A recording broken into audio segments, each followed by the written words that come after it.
Daniel was known as a good man. Too good, some would say. In his small town, whenever someone needed help, money, time, or effort, Daniel was the first person they called. And he always answered the same way. Yes, even when his heart whispered no, his lips refused to say it. At work, his boss often gave him extra tasks. "You're reliable, Daniel," the boss would say with a smile. Daniel nodded politely, even though his own deadlines were already impossible.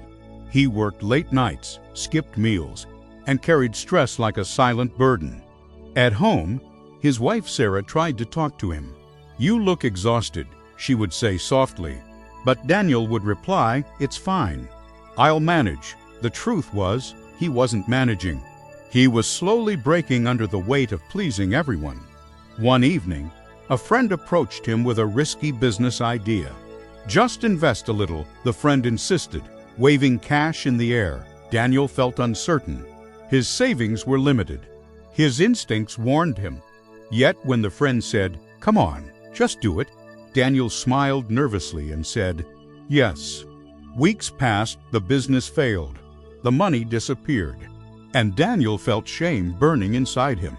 But instead of blaming his friend, he blamed himself. Why couldn't he say no? Why was it so hard? The truth was simple. Daniel feared disappointing people.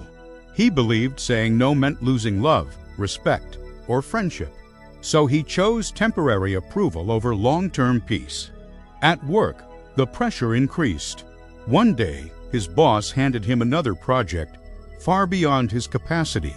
Daniel's hands trembled slightly. His mind screamed, "This is too much," yet his voice remained quiet. And once again, he agreed.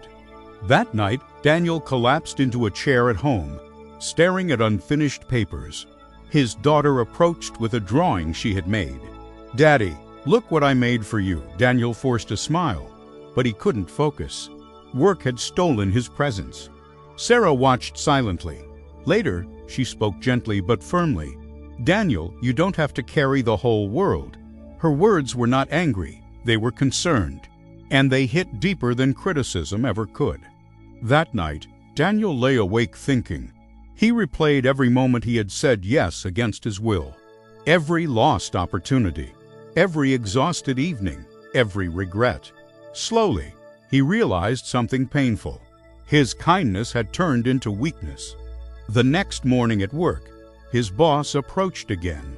"Daniel, I need you to handle another client." The room felt heavy. Daniel's heart pounded loudly in his chest. For the first time in years, Daniel paused. He took a slow breath. His voice felt unfamiliar as it formed the word he had avoided his entire life.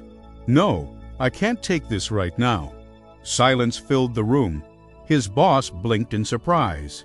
Daniel expected anger, disappointment, maybe even punishment. But something unexpected happened. His boss nodded slowly. "All right, I'll assign it to someone else." That was it. No explosion, no disaster, just acceptance. Daniel stood there stunned, realizing fear had exaggerated consequences in his mind. That evening, Daniel came home earlier than usual.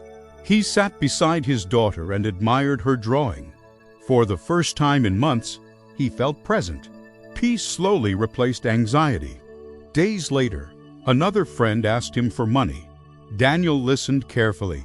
He felt the old pressure returning. But this time, he stayed calm. "I'm sorry," he said gently. "I can't do that." The friend looked disappointed, but life continued. The friendship survived. Daniel realized something powerful. Saying no does not destroy relationships built on respect. Gradually, Daniel began setting boundaries.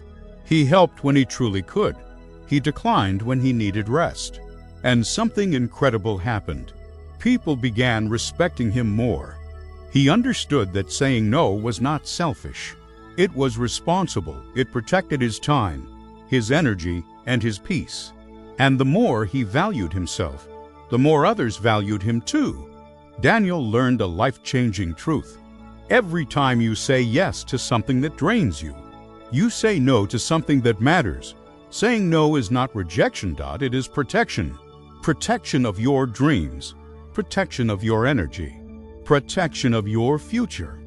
If you want respect, learn to respect your own limits. If you want peace, stop trading it for approval, and remember, sometimes the most powerful word you will ever speak is only 2 letters long. No,